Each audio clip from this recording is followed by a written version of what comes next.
Vocês têm alguma pergunta antes da gente começar? Quanto tempo para entrar em cetoacidose? Eu acho que essa é a pergunta de milhões. Se um dia alguém te responder, eu sugiro você ficar com o seu pé atrás. É impossível a gente ter essa resposta. Impossível. Sabia? Não tem como. Porque vai depender de muita coisa. Muita. Vai depender se eu vou falar no caso do seu filho, tá? Se ele usa bomba, se ele não usa bomba. Em que momento ele percebeu que a glicemia estava mais alta ou não. O tamanho da negligência que às vezes acontece. Se ele tá doente. Se ele vai fazer... Se ele está fazendo atividade física, se ele está indisposto e não está comendo. Então, na verdade, depende de um monte de fatores, porque a cetoacidose é a combinação de um monte de coisas. Então, eu dependo dessas várias coisas para dizer para você em quanto tempo isso vai acontecer. Pode demorar dias, pode demorar horas. Não dá para saber. Meu filho já teve cetona de 4,2 por vários dias, estando com gastroenterite e em hipoglicemia persistente.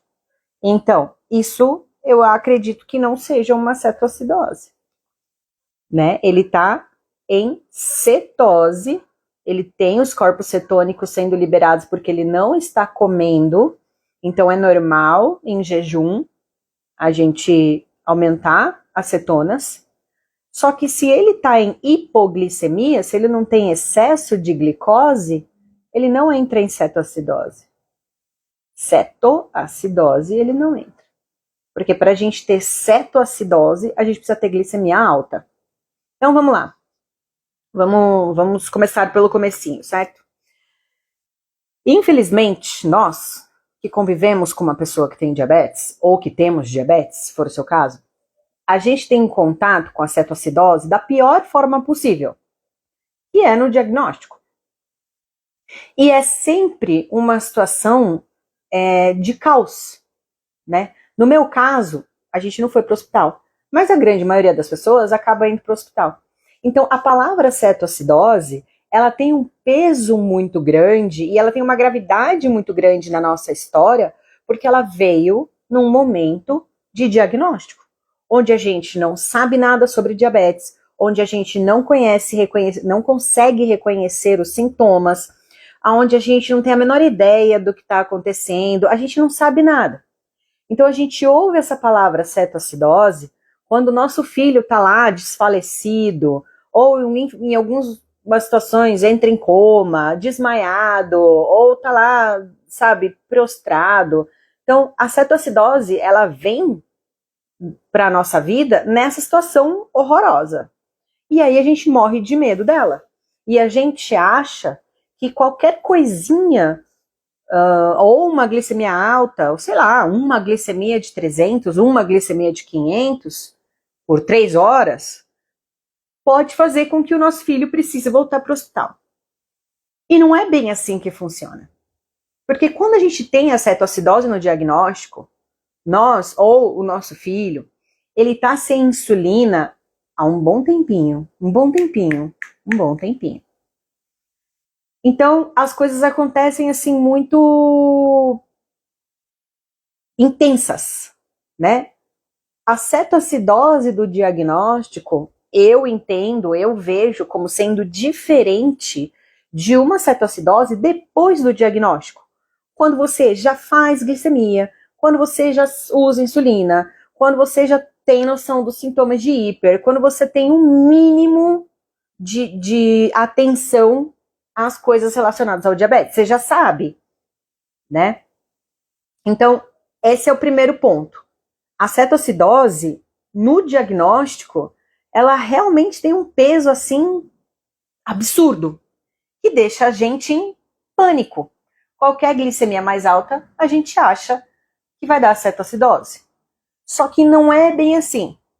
A cetoacidose, ela é um conjunto de coisas que precisa acontecer para cetoacidose acontecer. Então tem um monte de coisinhas, é como se fosse uma cascata. É como a gente, sabe quando a gente coloca um dominó atrás do outro? Eu tenho vários dominózinhos um atrás do outro, uma peça de dominó, E para a cetoacidose acontecer, eu preciso que todas essas peças do dominó, elas vão caindo uma sobre a outra. Uma cai sobre a outra e derruba, sabe? Aí a gente tem uma cetoacidose. Porque se eu tenho uma pecinha que cai, mas as outras pecinhas não, eu não vou ter uma cetoacidose. Faz sentido, mais ou menos? Então eu vou explicar melhor. Mas é isso, é uma cascata. É uma coisa que acontece, que leva à segunda, que leva à terceira, que leva à quarta, que leva à cetoacidose. Então, se a gente reconhece todas essas fases, a gente consegue bloquear, a gente consegue parar, a gente consegue não fazer com que passe para a próxima fase. Entende? Então, a cetoacidose ela é um fim de um processo. E todo esse processo, existem coisas que a gente pode fazer. Tá bom? Eu vou acabar generalizando muita coisa, mas depois eu fico à disposição aqui de vocês para a gente tirar dúvidas, tá? Então, o que é a cetoacidose? Vamos para a palavra primeiro, antes de eu explicar. Aqui, para vocês entenderem melhor. O nosso sangue, ele tem um pH. Né? Não sei se vocês já ouviram falar, o nosso corpo ele é todinho perfeito. Então, para ele funcionar, é exatamente como um relógio. Todas as pecinhas, elas se encaixam. Quando uma pecinha desencaixa, ou quando uma pecinha começa a andar, assim, mudar um pouco o funcionamento, várias outras peças começam a ajustar o seu funcionamento para que o corpo continue ali vivo. Então, para a gente estar bem aqui, existe o nosso sangue, ele tem uma acidez dele lá, tá? Ele é meio neutro, assim, ele não é nem ácido e nem básico. Ele tem uma quantidade ali, né? Para fazer o nosso corpo funcionar. Fechou a janela, gente, por isso que escureceu aqui, daí ficou meio esquisito. Agora não vou conseguir abrir. O pH do nosso sangue, ele varia mais ou menos entre 7,35 e 7,45. Eu tô com a cola aqui. Depois eu mando foto para vocês. Então, tudo fica bem enquanto o nosso sangue tá nesse pH. Várias doenças, várias coisas acontecem que mudam o pH do sangue. Quando eu mudo o pH do sangue, eu tenho consequências. Então, esse sangue ele pode ficar mais ácido, ou esse sangue pode ficar mais básico. Quando o pH do sangue muda, a gente dá um nome para isso.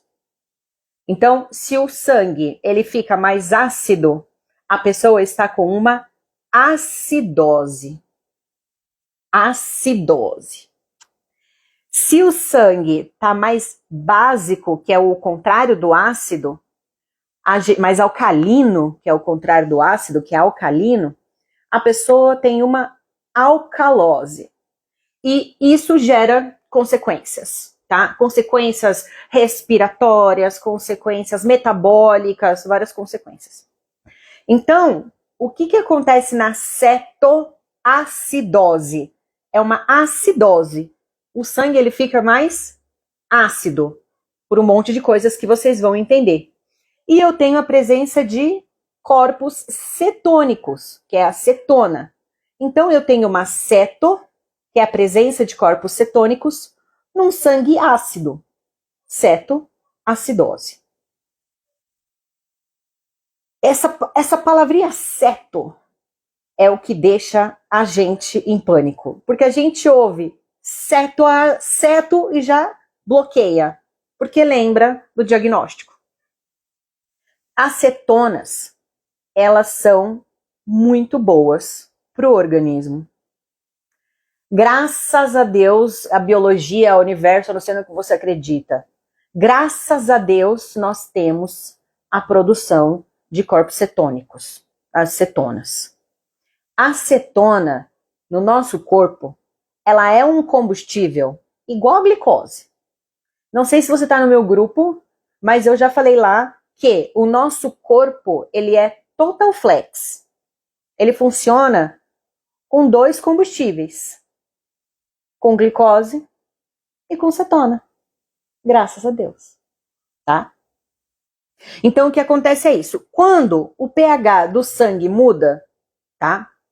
E ele fica ácido, o rim e o pulmão, eles começam a trabalhar para reverter isso aí. Tudo no corpo começa a mudar para dar conta desse pH aí que não tá do jeito certo, não tá do jeito que deveria estar. Então, o rim e o pulmão começam a tentar liberar o que tá demais ali para esse sangue ficar ácido e tentar fazer ele voltar para a normalidade. Então, a acidose é isso, tá? É quando a gente muda. E aí a gente tem...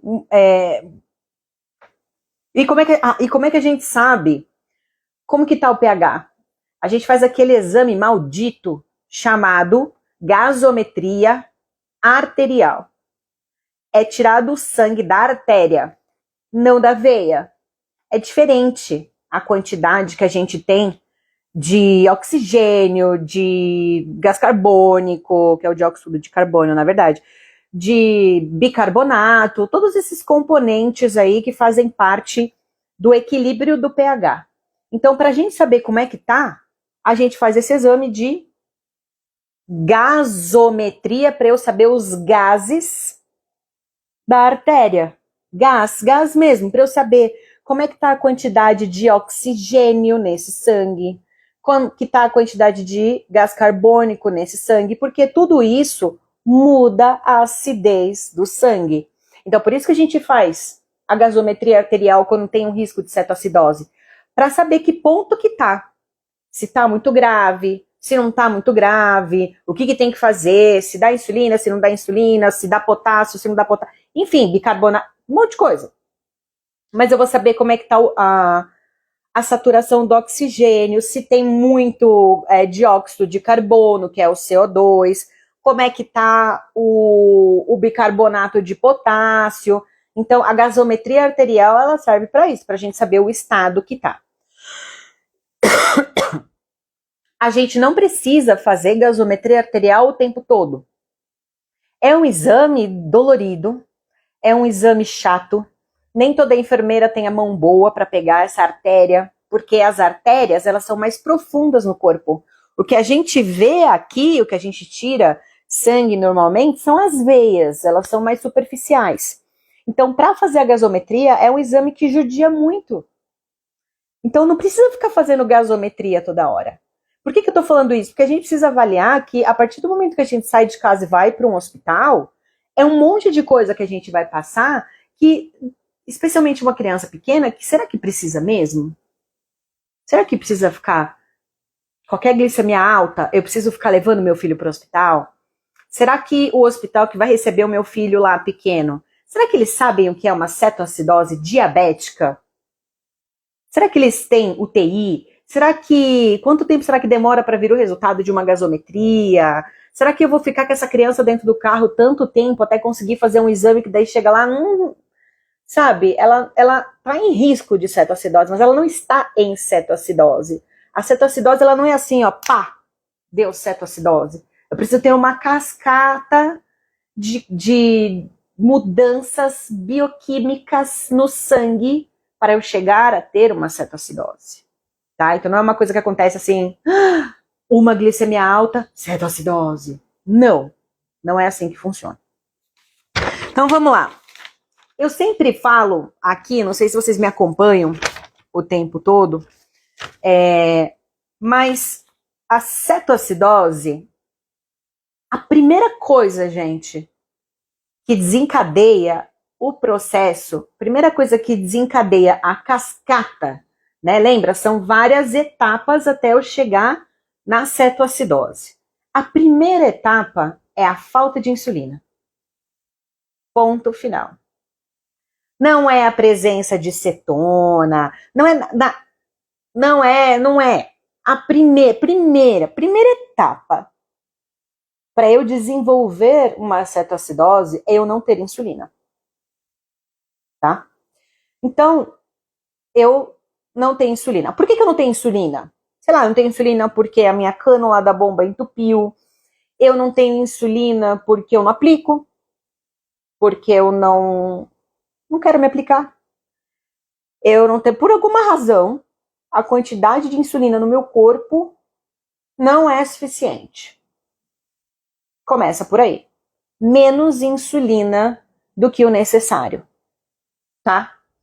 Bom, quando uma pessoa usa bomba de insulina, isso é muito mais preocupante e as etapas evoluem muito mais rapidamente. Por quê? A pessoa que usa caneta, ela tem uma aplicação de insulina lenta lá, ela tem uma basal, dando uma segurada no negócio, e ela tem as várias aplicações de rápida. A pessoa que usa bomba de insulina, ela tem só a insulina ultra rápida sendo aplicada, e quando ela tem um problema no sistema, seja um entupimento de cânula, arrancou a cânula, dobrou, a insulina fiasp cristalizou, não sei, qualquer problema na bomba, essa pessoa fica totalmente sem insulina. Ela não recebe mais basal, porque o sistema não está funcionando. Então, cetoacidose numa pessoa com bomba de insulina é muito mais grave e rápido de acontecer do que numa pessoa que aplica Lantus, Basaglar, Tresiba, entende? Então a gente tem essa diferença. Uma pessoa que usa bomba, ela precisa ter muito mais atenção e ela precisa ser muito rápida na ação para conseguir evitar uma cetoacidose do que alguém que usa caneta. Muito provavelmente eu digo para alguém que usa bomba, vomitou, corre para o hospital. E eu falo para alguém que usa caneta, pera que não precisa ir para o hospital ainda. A mesma glicemia, os mesmos. Quem usa bomba tem uma urgência muito maior, porque não tem nem a basal circulando, tá? Por que eu digo sempre para quem usa bomba que precisa ter uma seringa em casa? Porque se a primeira etapa para eu chegar na cetoacidose, veja, é uma conquista, tá? A gente ter uma cetoacidose é uma conquista, porque a gente precisa passar por várias etapas para chegar lá. Não é fácil, mas para a pessoa que usa bomba, ela consegue passar por todas essas etapas em 3 horas, 4 horas. É muito rápido para ela entrar em cetoacidose, porque ela não tem o básico, que é a insulina.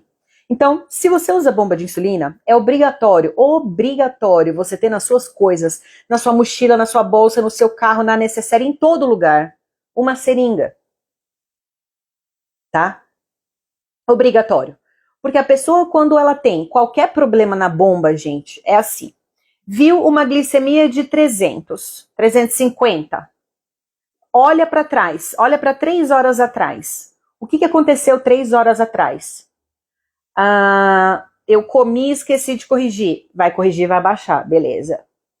Eu fiz tudo certinho. Eu não sei o que está acontecendo que está com 350. A gente faz uma correção. Se em 2 horas não baixar nada, esta pessoa precisa fazer a correção com a seringa. Não dá para fazer a segunda correção com a bomba, porque a chance de dar ruim é muito grande. Muito grande. Veja, se você faz uma correção de 300, 350, continua lá. Faz a segunda correção 2 horas depois, continua lá, você já está 4, 5 horas com a glicose acima de 350. Isso, a glicose acima de 350, 400, se você não esqueceu de fazer bolos, né? Se você não esqueceu nada, se está tudo certo, você com certeza está com problema no sistema e você precisa dar um jeito logo nisso, tá? Então, se você quer evitar ao máximo o risco de cetoacidose, você usa bomba de insulina, viu a primeira glicemia muito alta, corrigiu a primeira vez, não resolveu? Seringa. Corrige na seringa, você pode usar as mesmas doses de insulina da bomba, pode usar até o cálculo dela lá. E aí você vai trocar o seu sistema, tá? Para você evitar isso. Então eu tenho uma glicemia mais alta. Hoje em dia, eu vou ser bem maldita nessa live, tá? Mas hoje em dia, a gente vê a glicemia com muito mais frequência e de uma forma muito mais fácil do que antigamente. Para uma pessoa que usa caneta, que faz contagem de carboidrato, que usa sensor, para ela entrar em cetoacidose, ela precisa ignorar muitas glicemias altas por muitas horas e dias. Ignorar mesmo. Não fazer nada a respeito. Né? É você ver um 300, 400 e falar, eu acho que eu errei na contagem. Ou, por que acontece muito cetoacidose com adolescente? Porque eles são hiperresistentes, porque eles não se aplicam, porque eles não veem a glicemia. Então, é comum, tá? Fiz uma postagem uma vez aí, que foi uma frase que eu assisti no curso de bomba de insulina da doutora Thalita. Que a cetoacidose é um grito de socorro. Por que ela é um grito de socorro? Por tudo que eu já falei para vocês. A cetoacidose, ela tem tantas etapas, tirando a galera da bomba, tá? E para chegar lá, cara, teve muitas pequenas negligências, digamos assim. Muitas omissões de dose de insulina, muitas omissões de glicemia, muita coisa aconteceu para que a pessoa desenvolvesse cetoacidose. Diminuiu a quantidade de insulina, seja pelo motivo que for, a minha glicemia aumenta. A glicose fica no sangue. O lugar da glicose é um pouquinho só no sangue ali, entre 100, 80, 120 no máximo. No geral, a maior parte da glicose ela tem que estar dentro da célula. Para ela entrar na célula, ela precisa de insulina.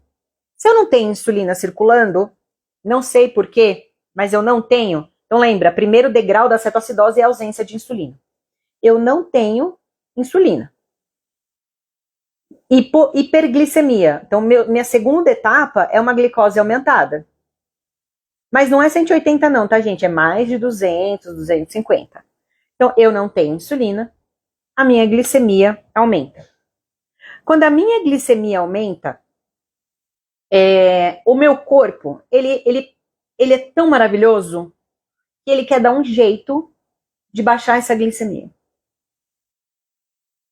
Então, o que ele faz?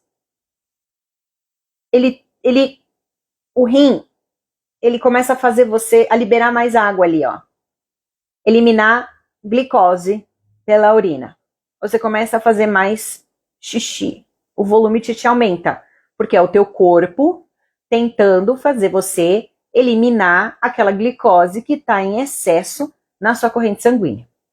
Quando você começa a eliminar muita glicose pelo xixi, você perde muita molécula de água também, porque a água e a glicose, elas se gostam muito, né?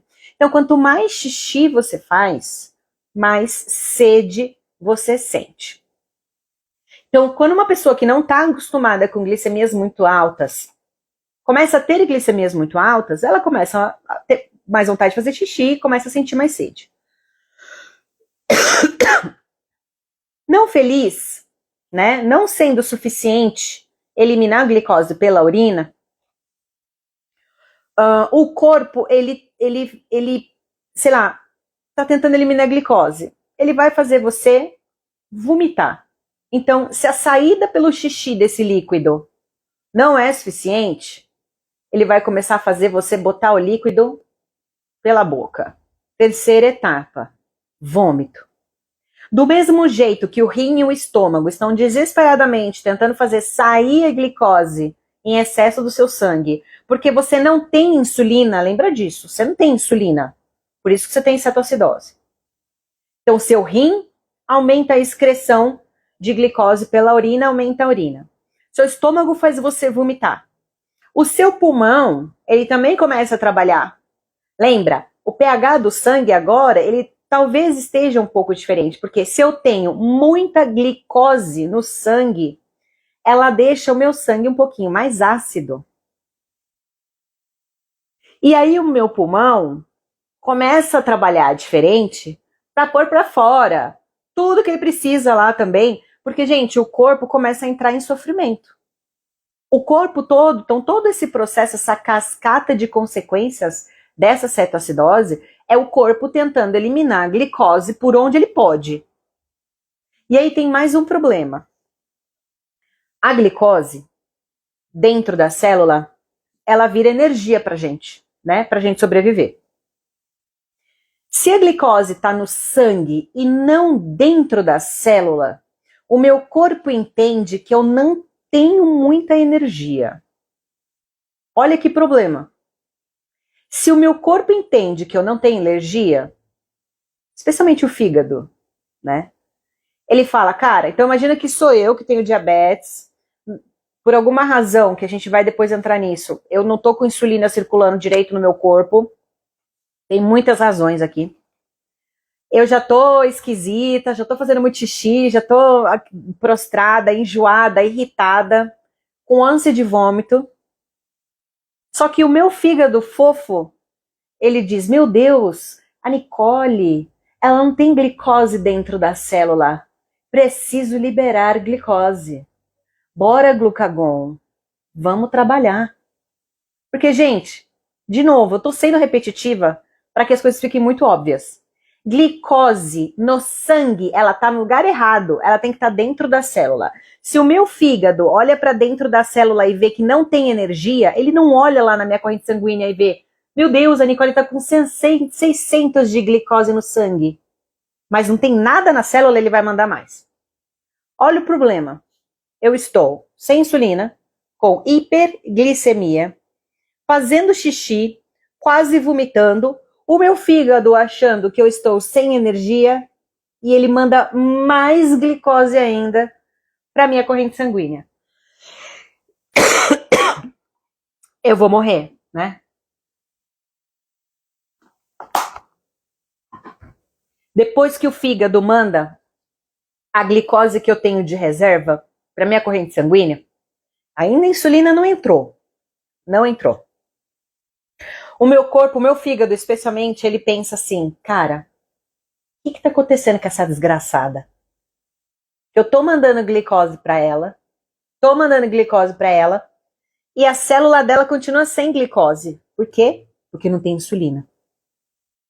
Todo o meu estoque de glicose, ele já liberou. E eu continuo sem energia dentro da célula. Ele começa a queimar minha gordura. Por quê? O que é a gordura? A gordura é o meu excesso de energia armazenado, não é? Então ele começa a queimar minha gordura porque ele está vendo que eu preciso de glicose. O fígado, ele não está vendo que eu preciso de insulina, ele é meio burro às vezes.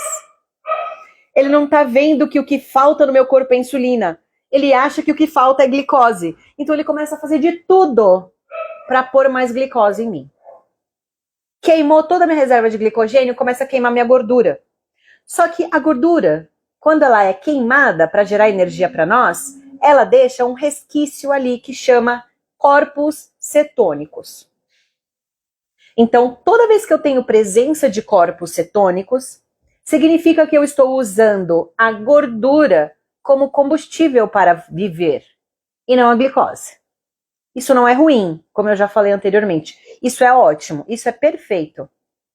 Graças a Deus, a gente queima. Imagina, os ursos, quando eles estão hibernados, eles estão total em cetose. Graças a Deus que eu tenho isso, né? Então, o meu corpo tá queimando a minha gordura, porque ele tá vendo que eu tô sem energia dentro da célula. E aí, o que acontece? Eu tenho muita energia fora da célula, né? Ou seja, glicose no sangue. Eu tenho que muita glicose no sangue deixa o meu sangue ácido. Eu começo a liberar, né, a formar os corpos cetônicos, que são as cetonas, que tá lá no meu sangue também, e que quanto mais cetona e mais glicose eu tenho no meu sangue, mais ácido o meu sangue fica.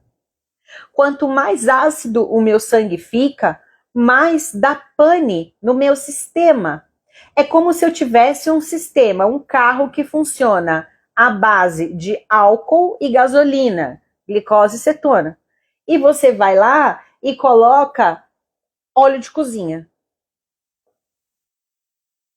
E o corpo está querendo funcionar, eu não tenho acesso à glicose, porque eu não tenho insulina, e o meu corpo está lá botando óleo de cozinha. Não vai funcionar o sistema. Chega uma hora que ele para. Isso é a cetoacidose. É quando o corpo ele já fez tudo que ele poderia para te dar energia. Só que a energia tinha que estar dentro da célula, não circulando lá no sangue. Porque energia demais no sangue deixa o sangue ácido. E aí eu tenho a acidose. Por quê? Porque tá cheio de coisa no sangue que não deveria. Lembra que a gente viu? Eu mudo o pH desse meu sangue, porque eu tenho muita glicose lá. Eu tenho corpos cetônicos que deixa ácido lá. A minha respiração fica diferente, então eu encho o meu sangue de gás carbônico também. Eu começo a mudar tudo no meu sangue. Tudo isso para o meu corpo perceber que ele tem energia e ele pode continuar vivo. Tudo bem? Quando a pessoa vomita, quando ela desidrata, quando eu tiro água do corpo, o que sobra mais? Glicose e cetonas. Então, quanto mais a pessoa vomita, mais concentrado o sangue dela fica de glicose e corpos cetônicos. Tá fazendo sentido para vocês? O vômito é um ponto muito importante na cetoacidose, tá? Toda vez que vocês se sentem mal, enjoo, mal-estar, essas coisas todas, tudo isso é esse sangue mais ácido de todas essas coisas que estão lá. Então, isso foi o que aconteceu com os nossos filhos, isso foi o que aconteceu com a gente no diagnóstico. Nosso corpo não tinha mais insulina, a energia estava sendo acumulada na corrente sanguínea, por isso que é a hiperglicemia. O fígado sentiu falta de energia dentro da célula, mandou mais glicose para o sangue, viu que não foi suficiente, queimou a minha gordura e mandou mais glicose e cetona para o meu sangue. Nada disso era suficiente, porque o que estava faltando era insulina.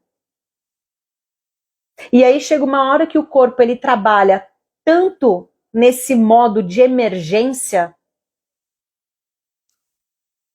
a respiração fica diferente, né?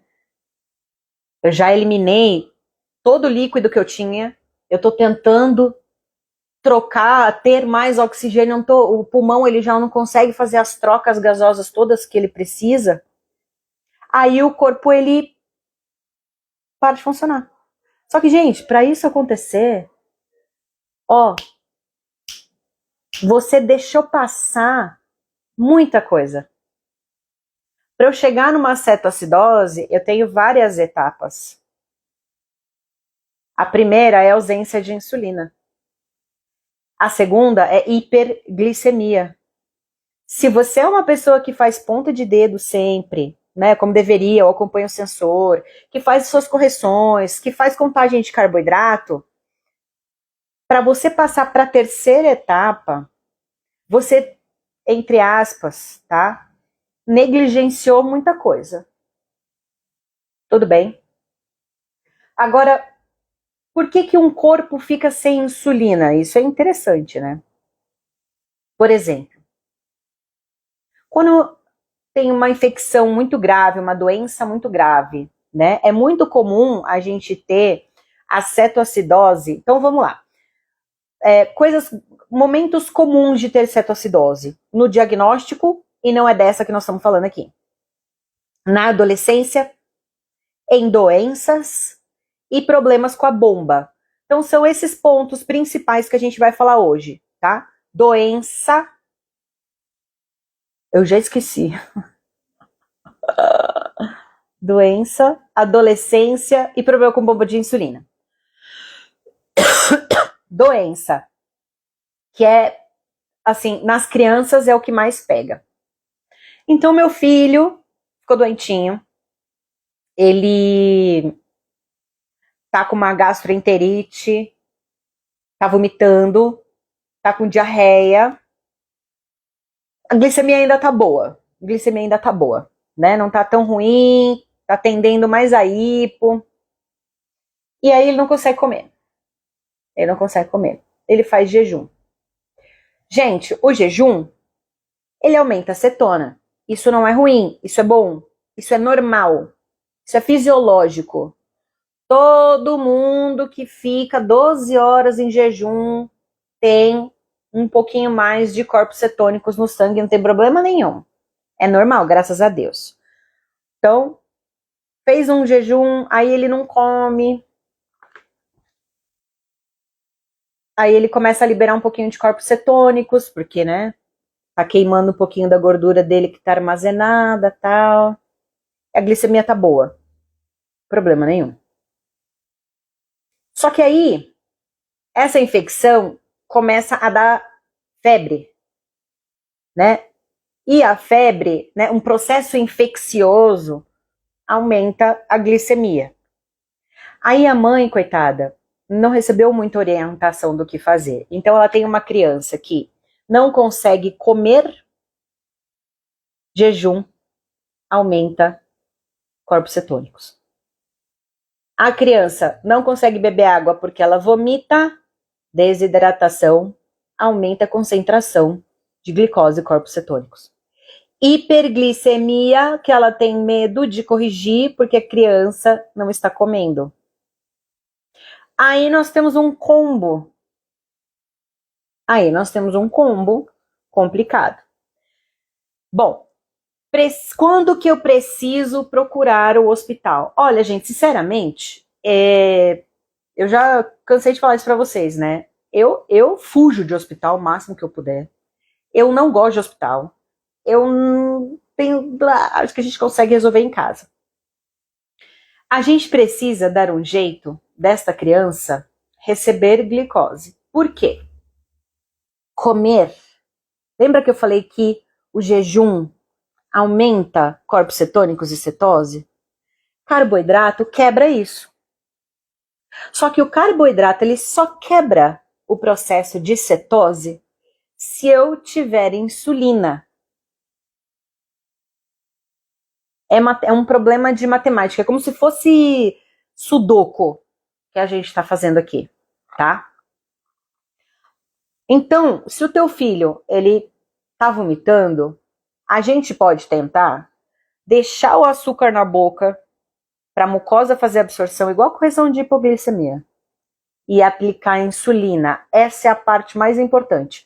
Primeira etapa do processo para chegar em cetoacidose é a ausência de insulina. E quando os nossos filhos não estão comendo, a gente tem medo de dar insulina. E a gente não pode ter medo de dar insulina. Porque é esse nosso medo da hipo que acaba levando o nosso filho doente a ter uma cetoacidose. Então, ele vai tomar um pouquinho de suco. Nossa, mas ele vai tomar o suco e você vai dar insulina. Ah, mas a glicemia tá alta. Mas tudo bem, a gente tem que cortar o processo de cetose. Eu corto o processo de cetose com comida, com carboidrato e insulina. Então, nossa, mesmo se ele tiver com 300, eu vou dar um suco de laranja? Vai, você vai dar um suco de laranja, você vai corrigir o suco de laranja, você vai aumentar a basal temporária se for bomba e você vai aplicar a insulina e vai corrigir os 300 e vai corrigir o suco de laranja. Mas ele tá vomitando. Aí a gente volta à questão do açúcar na boca. Tá? Então, quando o nosso filho está doente, lembra, se ele fica muito tempo sem comer, aumenta a cetose, com glicemia alta, cetoacidose. Se ele está em jejum e a glicemia está boa, nem tem que fazer teste de cetona. Só existe cetoacidose com glicemia alta. Ó, a Dai tá falando aqui. Acompanhei um caso de uma criança de 3 anos usuária de bomba que entrou em cetoacidose muito rápida. Uma criança de 3 anos que usa bomba pode entrar em cetoacidose em 3 horas. Mas a gente não chegou nesse ponto ainda. Então, isso, bomba. É que bomba é um caso à parte. Né? Bomba é um caso à parte.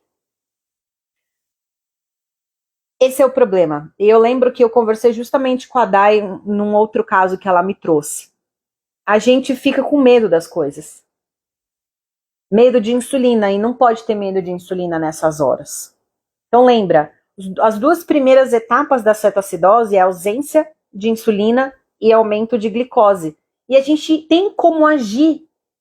A gente tem como agir.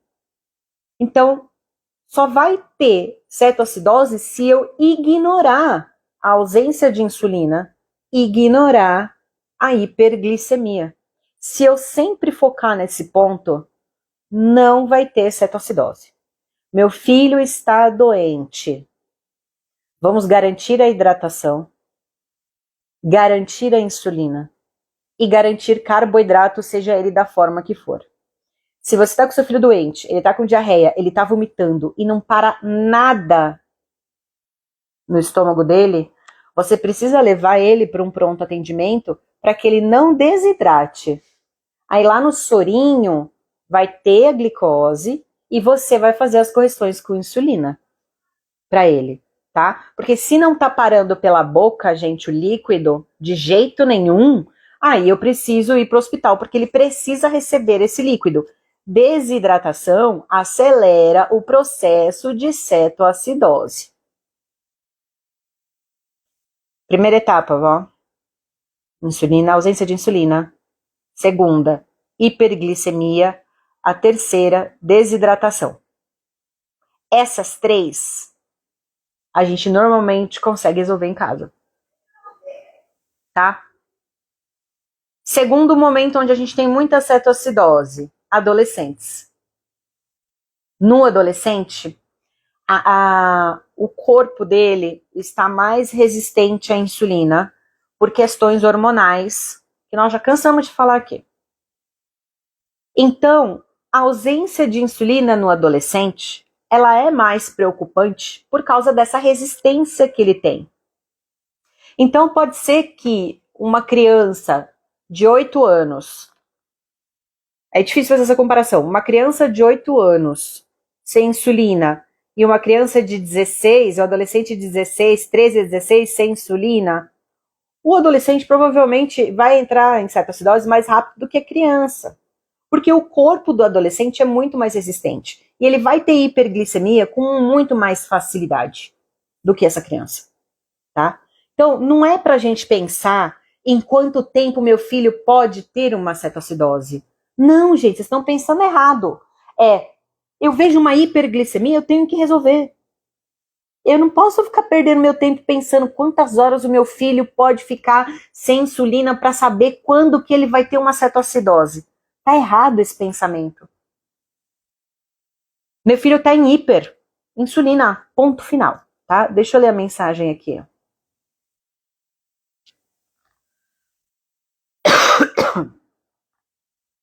Comprou a caneta de insulina. Ela falou comigo, essa mãe. Eu falei com ela essa semana. Foi perfeito o que ela fez, realmente. Então, na adolescência, eu tenho um corpo que é mais resistente por questões hormonais. Eu tenho uma pessoa que não olha para essa glicemia tantas vezes como ela deveria. Eu tenho uma pessoa que não aplica tanta insulina com a frequência e nas doses que ela deveria. Então, por que a cetoacidose na adolescente ela é mais recorrente? Por causa de todos esses outros fatores que estão envolvidos.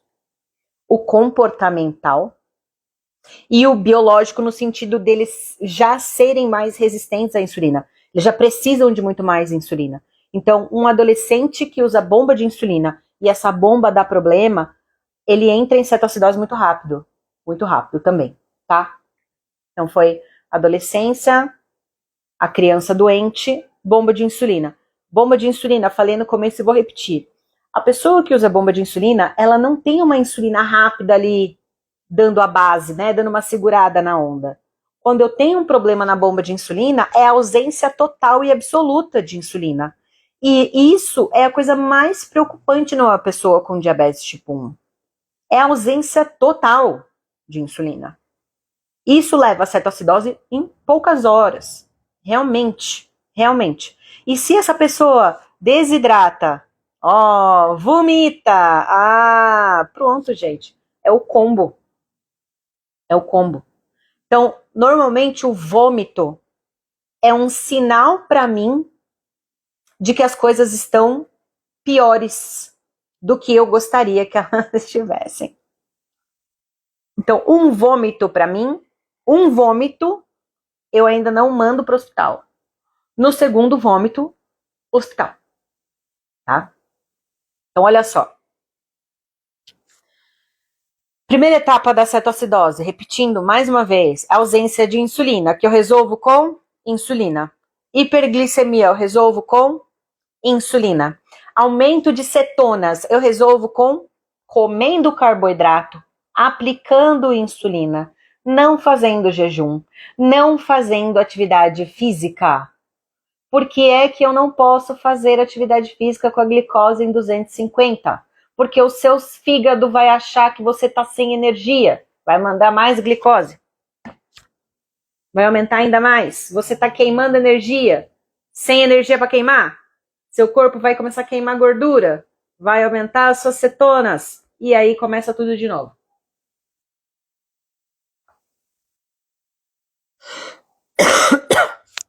Uma coisa que precisa ter, quando a gente faz um kit de emergência, a gente não pode pensar só no kit de emergência com relação à hipoglicemia.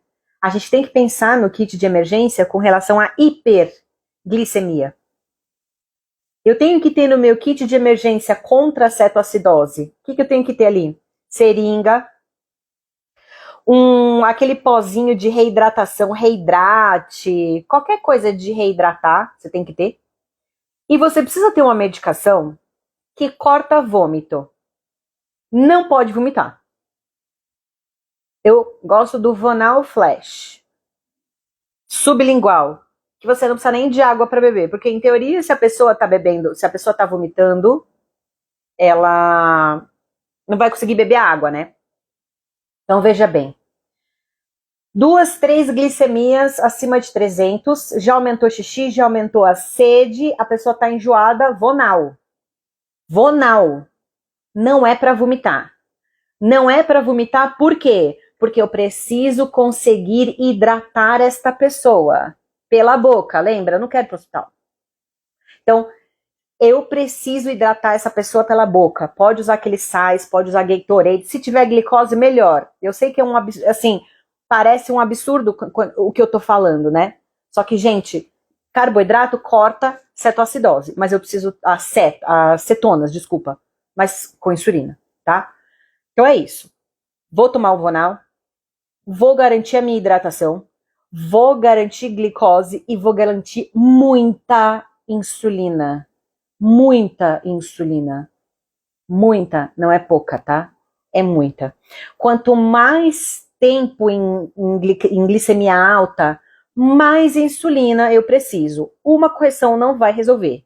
Se você tem 350 de glicose, que você faz 5 unidades e resolve, se você tá nesse processo de evitar uma cetoacidose com uma glicose que já tá 350 a 5 horas, aquelas 5 unidades lá não vai dar nada, você pode aplicar 10. Você é louca! Você tá falando isso? Tô falando, você quer o quê? Você quer prevenir a cetoacidose? O que você quer? Prefere ir pro hospital? Vai pro hospital. Eu tô ensinando você a não ir pro hospital. Nossa, mas meu Deus! O que você quer? Aqui são 16 anos de diabetes, 10 anos de bomba de insulina, 0 cetoacidose. Nunca foi para o hospital. Já vomitou aqui em casa? Ela já vomitou aqui em casa por glicemia alta?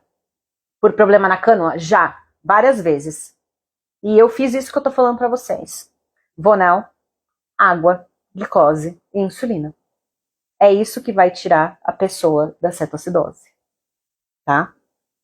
Deixa eu ler aqui, peraí. A Jéssica. Oi, saudade, Jéssica. Tive uma cetoacidose em janeiro. Insulina estragou por causa do calor e eu não percebi. Quando começou os vômitos, já era tarde. Em 2 dias já tinham revertido. Ai, calma aí. Em 2 dias já tinham revertido, mas foi sofrido. Ô, Jéssica, olha só. Você não vai gostar do que eu vou te falar, tá bom? Você vai ficar brava comigo.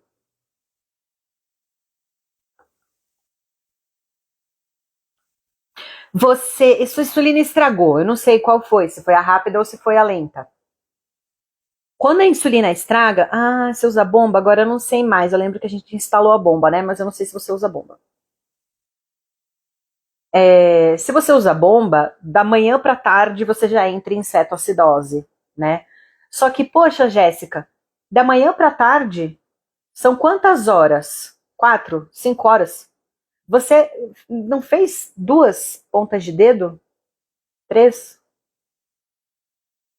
Entende o que eu quero dizer? Por isso que eu falei que você ia ficar brava. Porque se estragou sua insulina de manhã, no meio da manhã você faz uma ponta de dedo, sua glicemia tá altíssima. Você corrige, ela não corrige. Na segunda correção, né, 2 horas depois ela tá mais alta. Seringa. Seringa e outra insulina. Tudo bem, imagina que você não desconfiou que é insulina. Você faz uma correção com a seringa, mas usando a mesma insulina. Não corrigiu? Troca a insulina. Então, só que estava na praia, né? Aí tava lá, sei lá, numa. Tava na praia? Não, não sei, acho que você não tava na. Eu que inventei que você tava na praia. Tá distraído, tal, calor, calor, faz a gente transpirar mais, a gente desidrata, pode facilitar, sim, a cetoacidose. Só que, cara, quantas vezes sem furar o dedo aí? Poderia ter furado mais o dedo? Pô, não sei. Deixa eu ver a Cris. Na cetoacidose para adultos, mesmo procedimento, carbo mais insulina. Com certeza, para todo mundo, porque isso é do corpo.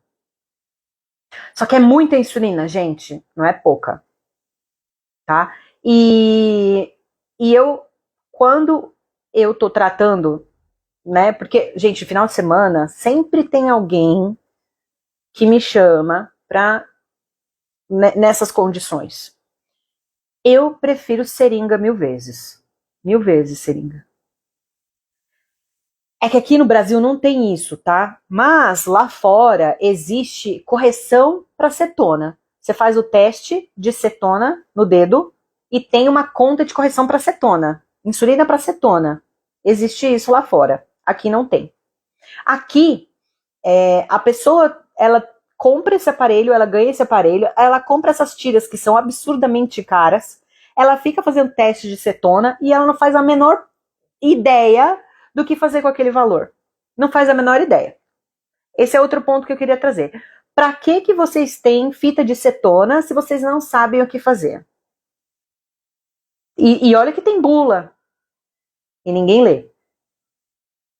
Sabe quantas vezes eu medi a cetona da Vitória em 16 anos? Nenhuma, zero. Não precisa. Se você sabe o que fazer, se você sabe o que fazer, você nem precisa medir cetona. Porque você vai sair da cetose. Na verdade, ainda não é uma cetoacidose, né, gente? Vocês estão achando que é uma cetoacidose. Mas a cetoacidose, depois eu também coloquei lá no meu grupinho, é mais de 3, 4, 5 de cetona com a glicemia alta. E não é uma glicemia alta, galera. São horas de glicemia alta. E aí fica aqui a minha indagação, né? Horas de glicemia alta, e aí, você não vai fazer nada? Você não vai desconfiar de nada? Você não vai nada? Horas de glicemia alta e tipo, foda-se. Não é fácil, gente, entrar em cetoacidose se você não usa bomba. Você precisa de várias horas sem fazer nada a respeito de uma glicemia alta, que você também pode passar horas sem ver. Eu não estou falando de pessoas com infecções horrorosas, tá bom? Eu não estou falando de gente com Covid, eu não estou falando de gente com dengue. Eu estou falando de doença, já falei. Dúvidas? O povo vai ficando puto e vai saindo. Era a bomba. Jéssica, com bomba vai mais rápido. Quando você fala em glicose é carboidrato, carboidrato.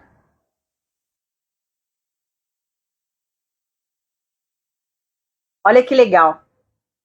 A Jéssica trouxe o exemplo clássico.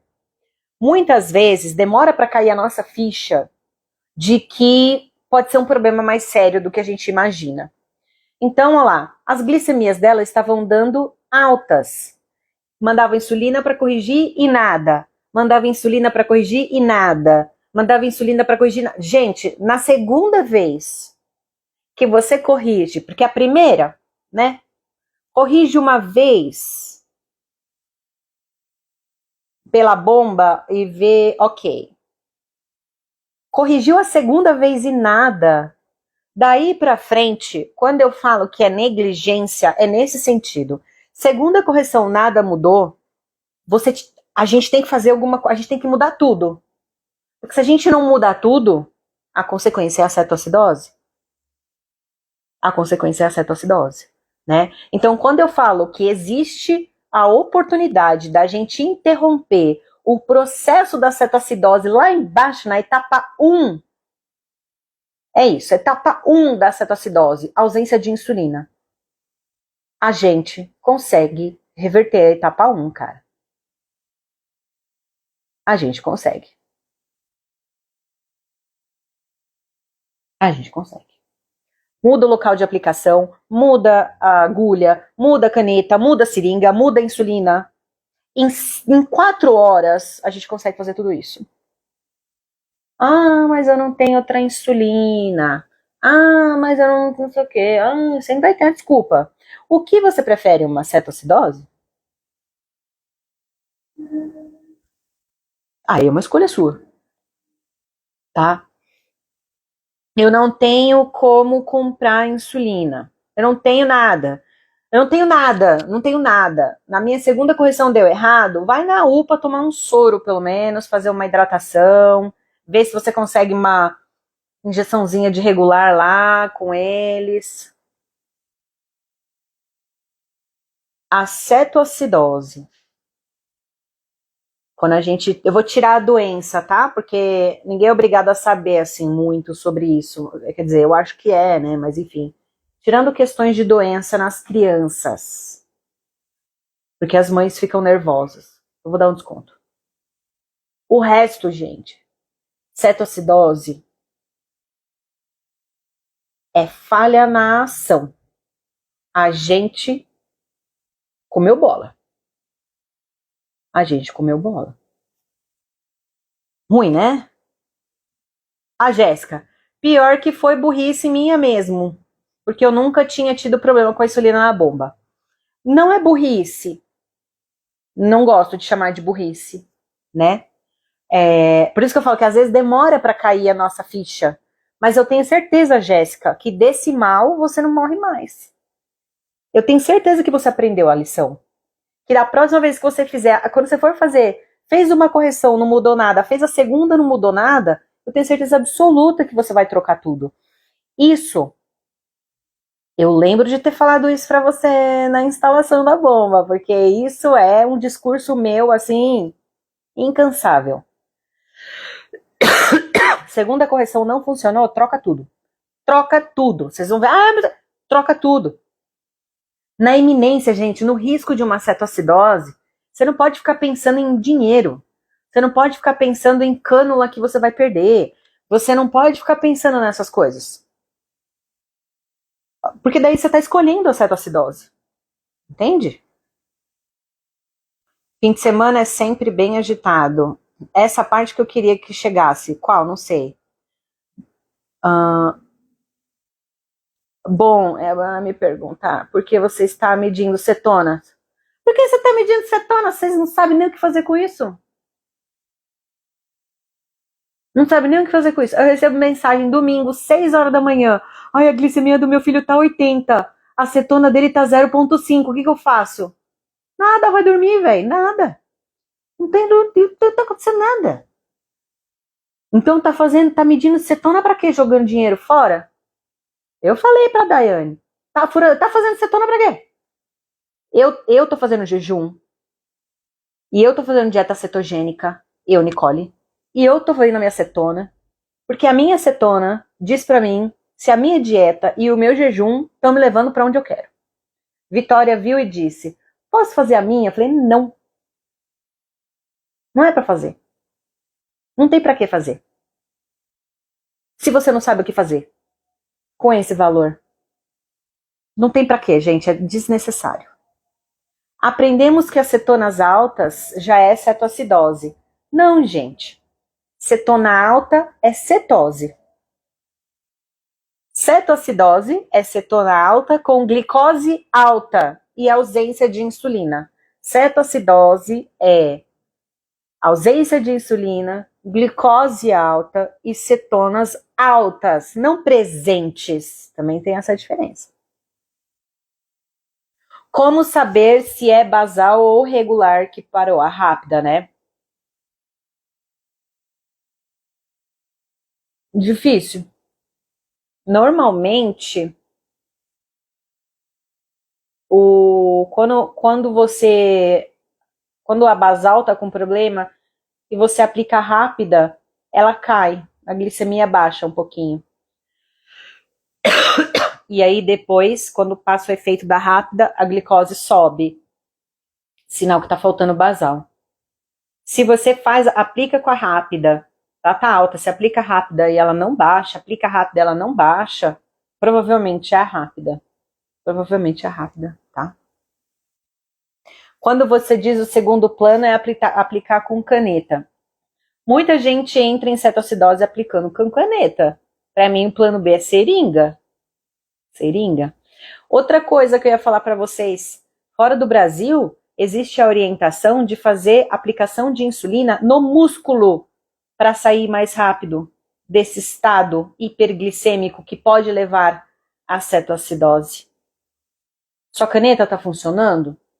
Então, no caso da bomba de insulina, passa para caneta. No caso da caneta, passa para seringa. Eu amo uma seringuinha, gente. Eu acho que a seringa... Eu não sei por que as pessoas têm tanto medo dela, mas a seringa salva vidas. Salva vidas, tá? Nesse período de mudanças de plano, aplica uma dose de basal também ou segue corrigindo só com a rápida?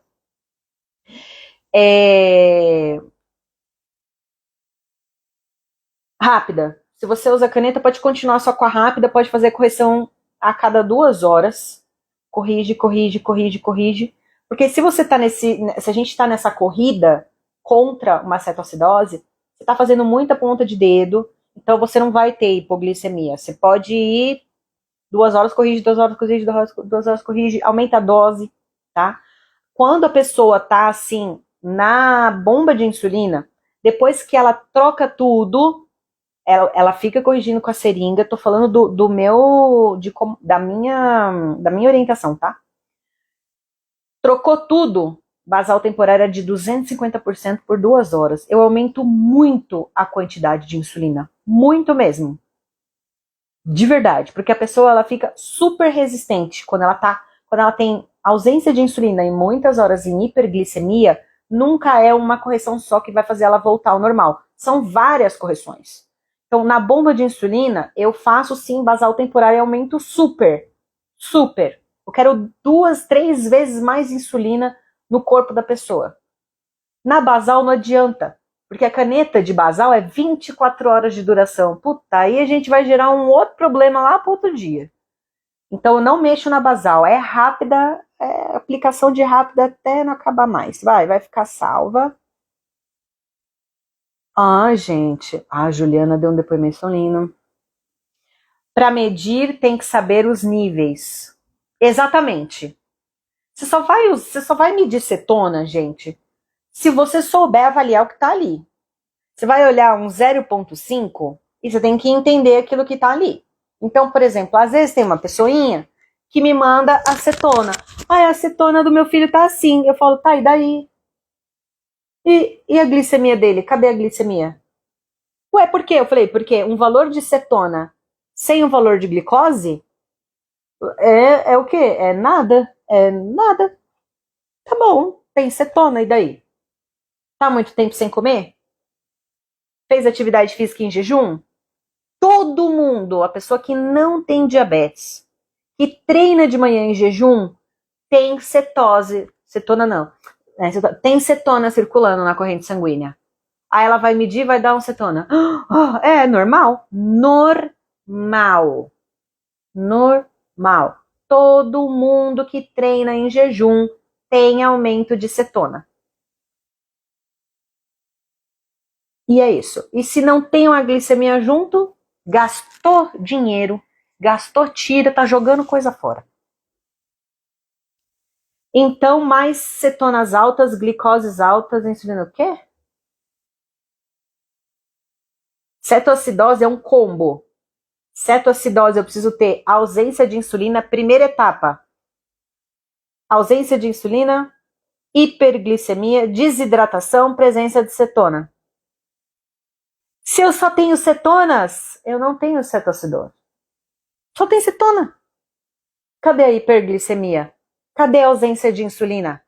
Estão entendendo, gente?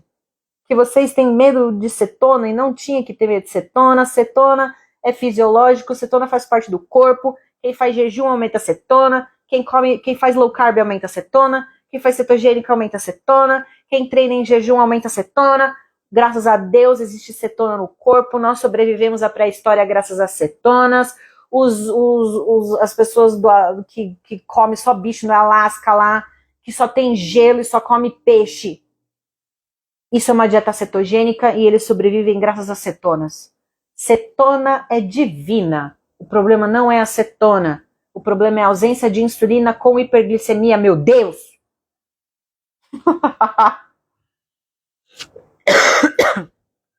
Já aplicaram na veia em mim porque em 3 horas não baixava de jeito nenhum. O médico nem quis fazer gasometria. Médico inteligente. Você podia ter feito... Ai, credo. Nossa, eu vou ser presa. Eu ainda vou ser presa.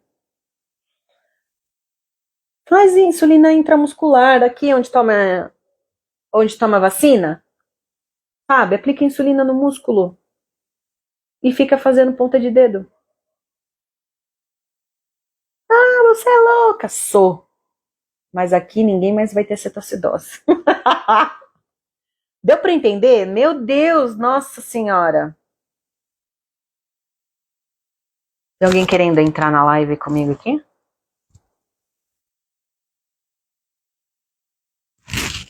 Anitta, você quer falar?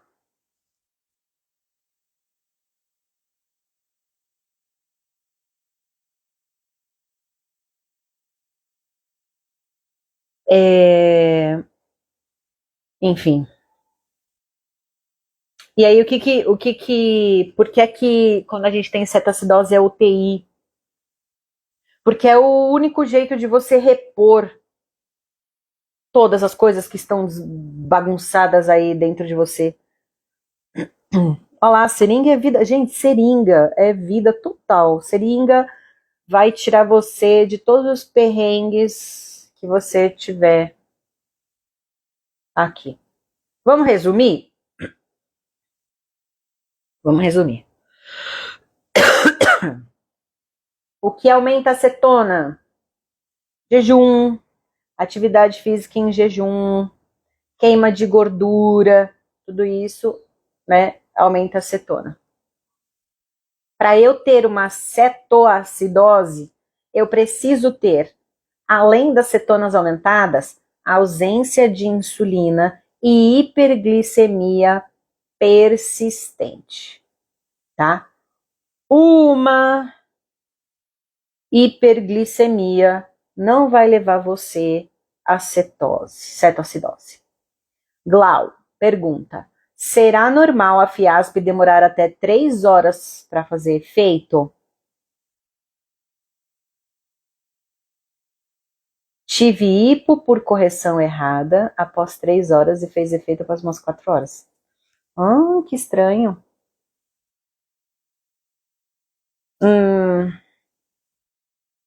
Eu precisaria de fazer tantas perguntas. Me chama no privado. Que aí a gente vai acabar saindo do tema da live. Manda essa mensagem aí no privado, que daí eu quero tentar entender, mas assim, é estranho, né? Então, gente, vamos lá. Cetoacidose é um processo que acontece por ausência de insulina, excesso de glicose, desidratação e muitas presenças de cetonas. Tudo isso deixa o sangue ácido. Para a gente evitar ir para o hospital, eu preciso garantir insulina, carboidrato e hidratação. Para garantir insulina, se eu uso bomba, eu vou aplicar com a seringa. Se eu uso caneta, eu vou trocar agulha, eu vou trocar caneta, certo? Garantir insulina. Carboidrato quebra o processo de cetose, mas eu preciso de uma boa insulina. Vai comer alguma coisa, não precisa ser um pão francês, pode ser uma fruta, tá? Não precisa ser nada absurdo, não precisa ser chocolate, qualquer carboidrato, saudável de preferência. E corrige com insulina, pode até dobrar a dose para esse carboidrato. Hidratação, como é que eu vou garantir hidratação? A pessoa não pode vomitar. Como que eu vou evitar o vômito? Tomando um remédio que corta vômito. Eu gosto do Vonal Flash sublingual, que não precisa beber água. Tá? Insulina, carboidrato, água e Vonal, ninguém vai para o hospital. Até rimou. Olha que bonitinho. Certo? Vai ficar salva. Nossa, eu falei pra caramba, sei lá nem que horas são. Pra mim ficou bem confusa, né? Porque eu vou e volto, vou e volto, vou e volto, vou e volto. Mas eu vou tentar fazer um resuminho e colocar no comentário para vocês. Certo? Beijos. E até talvez uma aula no YouTube mais organizada, com slides e tudo mais. Beijo, tchau!